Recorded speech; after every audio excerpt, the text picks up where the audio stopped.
ஒரு அழகிய காட்டில் முயலும் ஆமையும் வசித்து வந்தது. முயல் கர்வத்துடன் வந்து, நான் வேகமாக ஓடுவேன், என்கிட்ட போட்டி வச்சுக் கொள்வாயா அப்படி என்று ஆமையிடம் கேட்டது. ஆமையார், இல்ல இல்ல, நீ வேகமா ஓடுவ, நான் உன்ட்டெல்லாம் போட்டி போட முடியாது அப்படின்னு சொன்னிச்சு. இல்ல, நீ என்கிட்ட போட்டி போட்டே ஆக வேண்டும், அங்க தெரியுது பாரு மலை, அது வரைக்கும் நம்ம போட்டியிட்டுக் கொள்ளலாம் அப்படின்னு கேட்டது. சரி என்று ஆமையும் ஒத்துக்கொண்டது. மறுநாள் முயல் வேகமாக ஓடி வந்து நின்றது. இன்னும் ஆமையாரை காணவில்லை என்று எதிர்பார்த்தது. ஆமையும் மெதுவாக நடந்து வந்தது. முயல் ஆமையிடம், ஏன் இவ்வளவு மெதுவாக வந்துள்ளீர்கள் அப்படின்னு.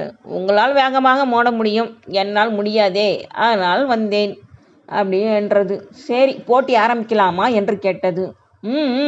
அப்படி என்றது ஆமை. முயல் பேராசை கொண்டு தனக்கு பசிக்கின்றதுன்னு சொல்லிட்டு கேரட் அது இது சாப்பிட்டுட்டு நல்லா தூங்கிச்சு.